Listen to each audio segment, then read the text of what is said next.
everything is too expensive. And I feel like that goes for life right now, but even more so with Nintendo, who are making decisions that I can't justify, I can't defend, and I honestly can't rationally understand. And it's difficult because at the end of the day, I'm a Nintendo advocate on this channel. You know, I'm passionate about Nintendo. I grew up with Nintendo, and all of that nostalgia and all of that love and all the appreciation for the games themselves don't just go away overnight because amiibos are $50 now. Like, it's a lot more multifaceted than that for me. But when something doesn't sit right with me and a lot of you, I talk about it. And there's a lot of things, but shockingly, there's a lot of things from that direct specifically. But I'm gonna start with the Mario Galaxy situation. Because while watching the direct, I had no idea they were going to charge $70 for the double pack of I'm gonna say that again because really, out of everything I'm talking about today, this has to be the worst one. $70. I might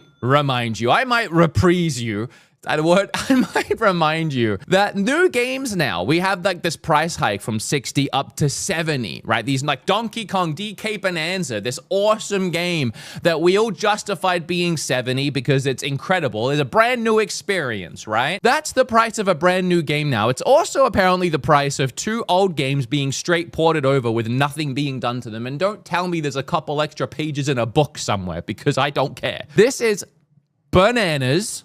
And to make it even worse, you can buy these games individually if you're like, oh, 70. Well, I only really want to play Galaxy 2. Well, that's 40. Because priced individually, they're 40. So $80 for this is on. Look, I'm the first one to try and find loopholes, justifications, defenses, and trying to rationally find a reason. There's no reason. I don't understand the reason. I cannot understand the reason. This is US, which means in Australia, this double pack is like $90, almost $100 for a re-release. Because yes, Mario Galaxy has already been released once, and this is where it gets even more ludicrous with the prices, because this is...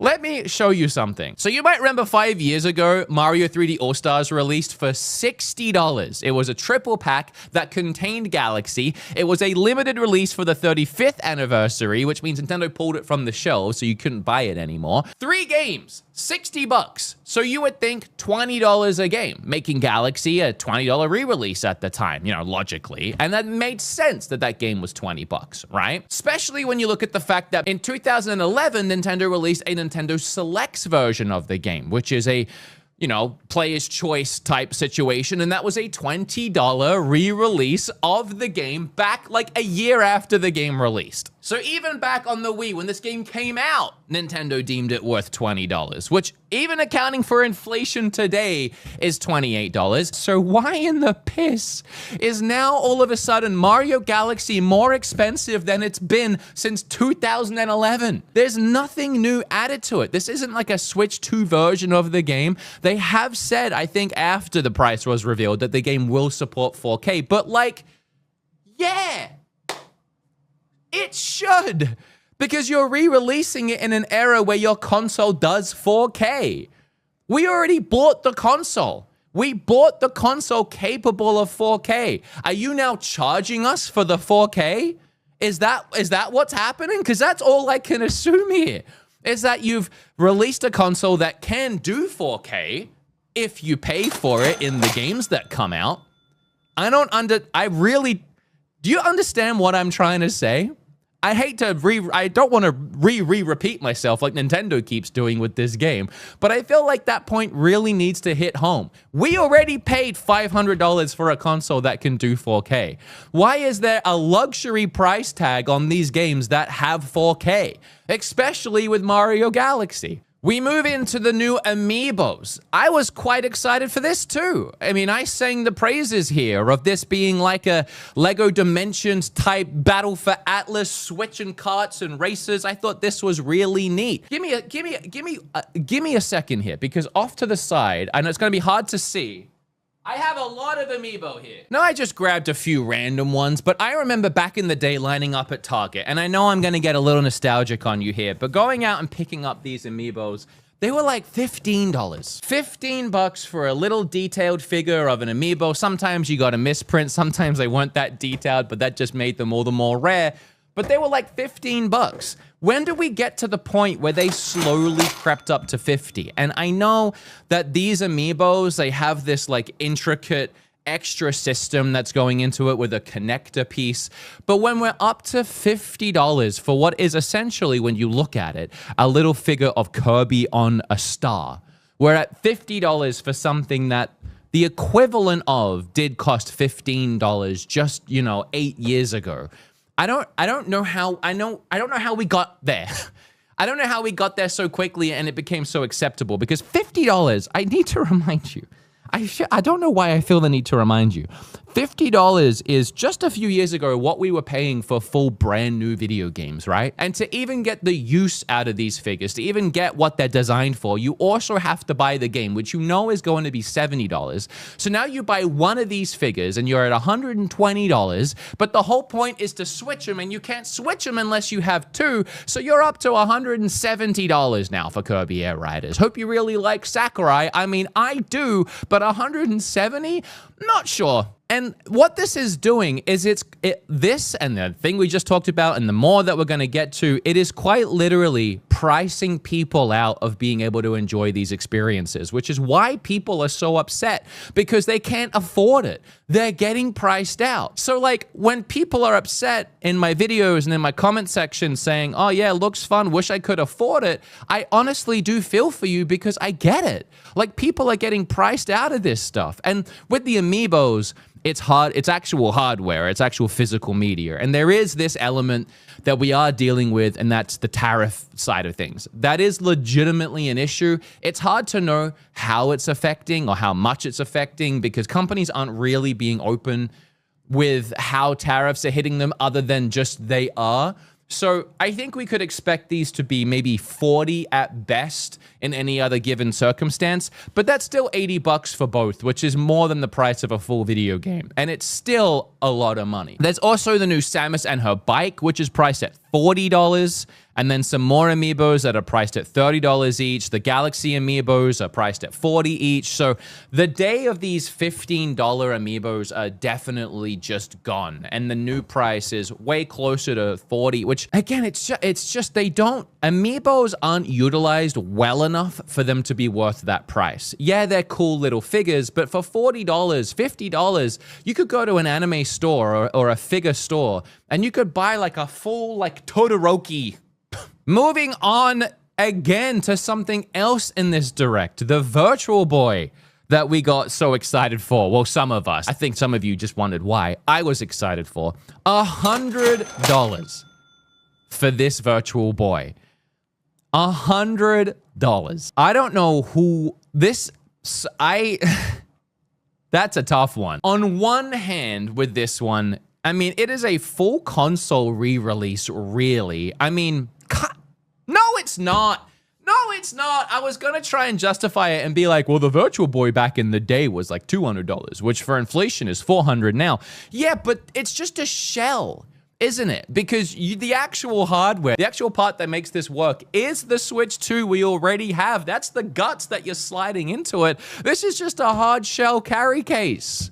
This is a glorified protective cover. And by the way, I'm pretty sure if you want to play these 14, count them, 14 Virtual Boy games, because that's all the library ever had, you have to buy this because it's 3D and you got to stick your eyes up to it. I don't know how much the cardboard Labo version is. Cardboard Labo, $25 for the cardboard model. For the cardboard, you know what I love? That it says cardboard model. $25. And can we just cut out the model part and just read $25 for cardboard? I'm lost for words here a little bit. I gotta take a second. On the Switch Online service, which you already have to pay for the Switch Online service to access the 14 games, you can't play those 14 games unless you spend a minimum of another $25 for some cardboard or $100 for some plastic. It's nostalgic, and I do admit it's very cool. And for the collector in me side of things, like I feel like this is something that's going to go up in value. So if you look at it that way, if you pay the 100, you'll probably make your money back if you decide you want to turn around and sell it later. These things are always kind of hard to get and limited. So it's just another nostalgic price gouge, I feel like, at the end of the day. I'm not as upset about this one because there is a level of cool factor where it's like, it's just kind of cool. I'm not gonna lie, it's just kind of cool, but it is a lot. You're asking people for a lot. And then we move into this. All of the Switch 2 Edition game DLC that keeps happening. Now, there's a lot of conversation about all of these individual DLCs. I've taken a look at pretty much all of them except Kirby, which I've been playing and I can tell you about today. It's a real hit or miss situation. So to begin with, at launch, we had the Zelda Tears of the Kingdom upgrades, which were $10 each, which at the time offered a mobile app integration, which I've tried using, and some of the features are cool, like transferring items and some voice notes, but for the most part, it's definitely not necessary. So the other element to this is just getting the 4K enhancements in the Switch 2 edition, which at this point, I've really come to realize what I said earlier. We paid more money to get an improved console that can do 4K. We put up with games in 560p and barely 30 frames for 8 years, and we finally were allowed the privilege of spending $5,000 to upgrade our system just to turn around and be told that if you actually want an upgraded system for these older games, you need to pay more money. It's a tough pill to swallow, and it was for Zelda for a lot of people. And moving forward, we had games like Mario Jamboree getting DLC, which I made a whole video about that. The DLC was just fine. It was very minuscule and lacked all online features, and at the end of the day, it's kind of a throwaway extra content. And on launch, that $20 Switch 2 Edition DLC didn't even bump the base game's visuals up to 4K. That was actually something they fixed recently because people complained. Kirby Star-Crossed World, I played a bit of recently. I did not really need to dive back into that game and do more levels. And I gotta be honest, the whole ice theme of it all, it was really just fluff. It was more levels. It was really just more of the same. But it gets somehow worse when Nintendo and Pokemon revealed DLC for a game that hasn't even been released yet, which really is just the cherry on top of the turd salad. You know? I don't know what's worse about this. The fact that it is what I said that it is, the fact that all they showed was a couple Mega Evolutions for Raichu, and that's the DLC, I guess.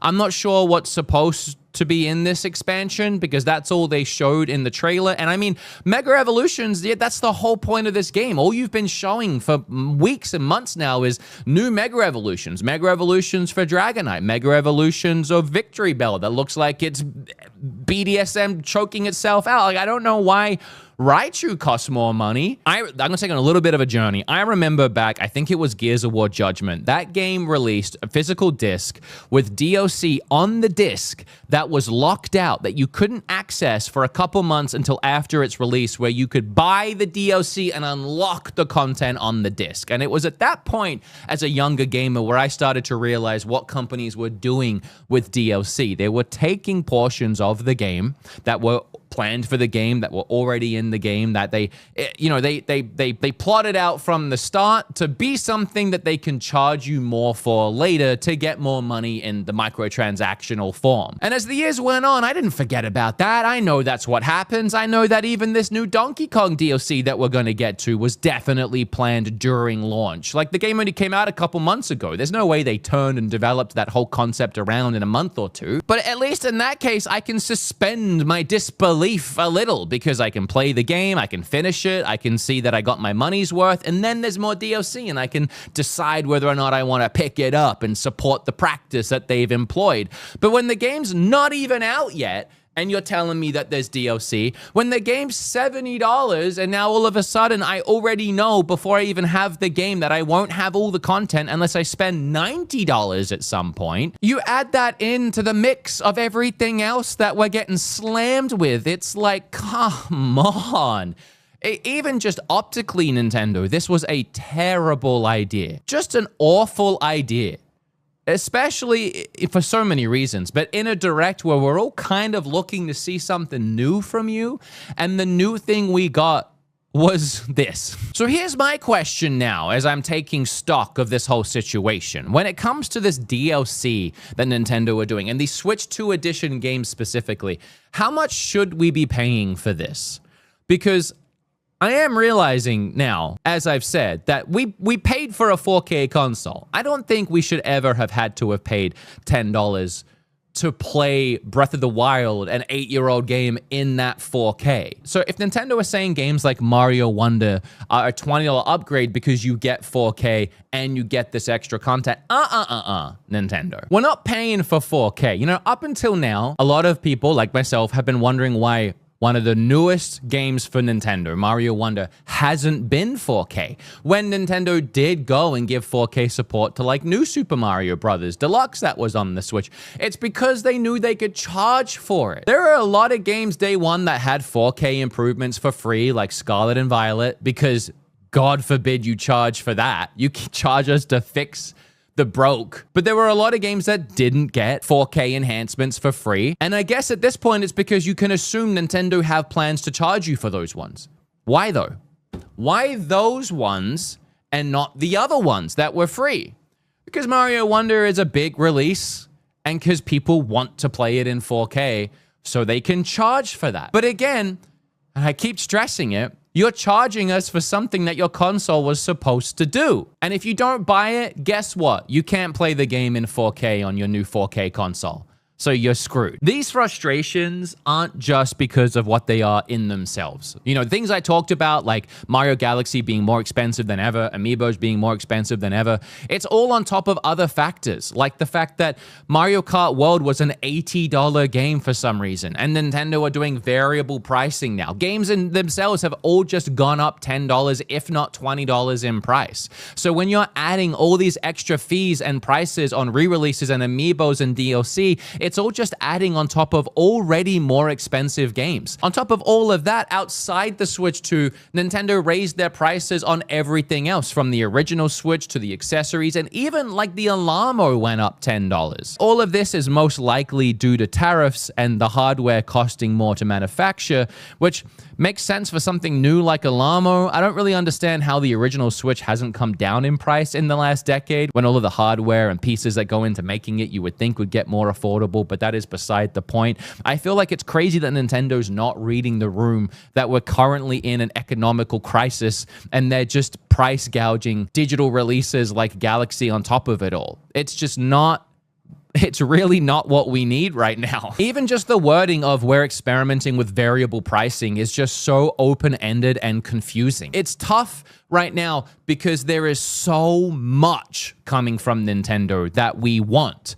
And I think that's the issue, because if you look at just the video game prices themselves and not everything else we talked about, $70 games and even $80 games, believe it or not, are actually becoming the competitive price point in the market. If you look at PlayStation and you look at Xbox, who did just reverse the decision to go to 80 back to 70, but that price range, it is competitive in the current marketplace. The issue is Xbox and PlayStation don't make games. You know, we have to spend $70 on a PlayStation 5 game once a quarter. So for PlayStation fans or people even looking at that ecosystem, it's easier to justify buying something, especially when it's like Kojima has made this AAA blockbuster, visually impressive movie video game, and it's the only one we're going to have to buy for our PlayStation for months. $70, I'll give it a shot. But Nintendo right now are on fire with their releases. There are games coming out every couple of weeks. There's new hardware coming out all the time, from a Virtual Boy to a new console. So when all of it is $70, $80 and all of it has $20 DLC and all of it has amiibos that tie into it and all of it is all of it, it's too much and we're overwhelmed. It's like a YouTuber who releases 5 videos a day and expects you to watch all of them. You know, I don't have the time, I don't have the money. And for people who have FOMO or don't want to miss out on their favorite franchises, it makes sense that they're frustrated. And then there's also the whole game key card issue, which makes buying these games feel even worse at $70 or $80 with all this digital DLC, because We're already not happy that we're not owning the game on a cartridge, that we don't have the game physically and that everything is digital. And you're adding to that we're having to pay more than ever for these digital games. It just really, there's so many tough pills for consumers to have to swallow. While I understand Nintendo make quality content, they really do. Like, for the most part, everything they make, Drag X Drive aside, Nintendo makes really quality content. But then there's also Stardew Valley, which added mouse controls and Switch 2 upgrade support, and it's a free release. It's free. One Piece Pirate Warriors 4 was also in that direct. That's another game that's offering a free Switch 2 upgrade. High on Life just released a free Switch 2 upgrade with better resolutions and frame rates on the Switch 2. No Man's Sky did the same thing near launch. Why is it that all of these third-party and indie games and indie teams are able to offer better resolutions, better frame rates, better features, and more Switch 2 inclusion for free, but when Nintendo does it, it's 20 bucks? Oh, I know why. I could take a guess. I could take a little greedy guess. I know times are changing. I know that companies, end of the day, just want money. But Nintendo has always been the more affordable of the three companies between Xbox, PlayStation, and Nintendo. And that's kind of why a lot of people liked Nintendo. And also, Nintendo, through the Wii U, they lost a lot of trust in their fan base, which they really built back with the Switch, with some great business practices, some fantastic video games, and affordable gaming. So to build back that trust and that love and that passion from a community, and then immediately turn around and charge not only more than ever, but more than what other companies are charging right now, it's whiplash. Ultimately, at the end of it all, you've heard it before, but vote with your wallet. If you can't afford it or you think it's too expensive, don't buy it. Complaining about it online is a valid response, and it shifts the viewpoint on companies optically into the position where they might want to reverse their decision, like Xbox taking their decision to go up to 80 back to 70. They did it because people complained. I don't know if Nintendo will ever budge, so I don't know if there's a point advocating for any kind of boycott. Just be responsible with your money and don't buy things you can't afford. Hopefully that's enough to make a difference. I want to know your thoughts on everything I've talked about today, and if I've missed anything. With that said, I feel like I got a weight off my chest, and I'll see you in the next more positive video. I love you. I like you. Bye. Subscribe. Bye.